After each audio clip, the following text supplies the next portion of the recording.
The Lonely Scarecrow by Tim Preston.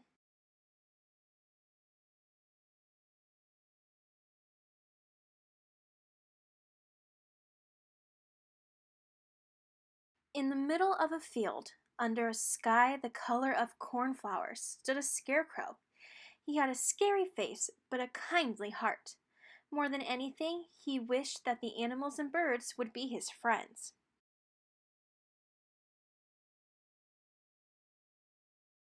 But the creatures of the field were afraid of the scarecrow's flapping coat and big black hat.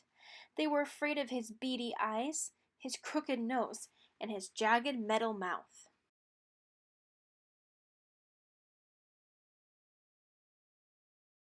In the spring, the scarecrow watched the animals play at the edge of his field.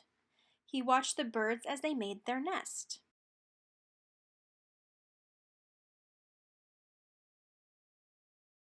He watched the carefree tumblings of fox cubs and rabbits.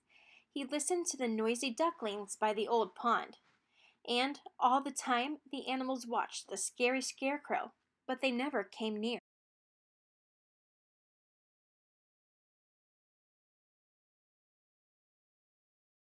Each day the swaying wheat in the field grew taller.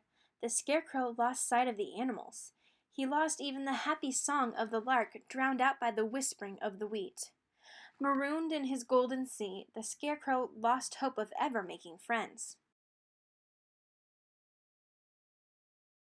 Then the combine monster came to harvest the wheat. The animals hid from its churning jaws and the ravaged acres of mud and stubble that it left behind. They also hid from the scarecrow, who stood alone now in an empty field.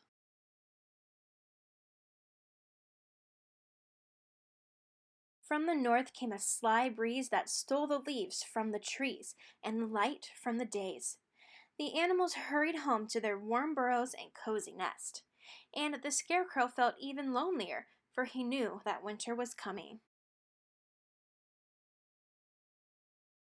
Snow fell heavy one night and kept on falling. It fell on the bare, still woods and on the silent fields. Slowly it covered the ground where the scarecrow stood.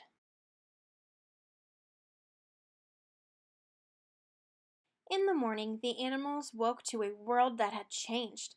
A thick blanket of snow covered the frozen earth. The scarecrow seemed to have vanished too. In his place stood a jolly snowman.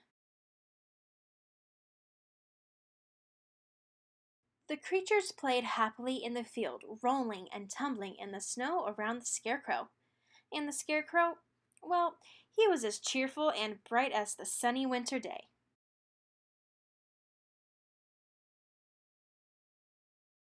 Although he was happy, the scarecrow was afraid of what would happen when he lost his snowy coat.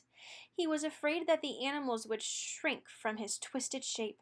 Most of all, he was afraid he would be alone again. And then the snow began to thaw.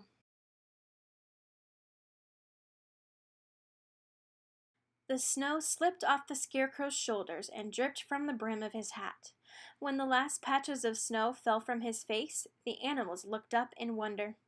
Could the friendly snowman be the same scary creature they had feared for so long? As the warmth of spring stirred the brown earth, the scarecrow felt a bird peck at his hat and a mouse nestle in the folds of his coat. And the scarecrow knew that he would never be lonely again.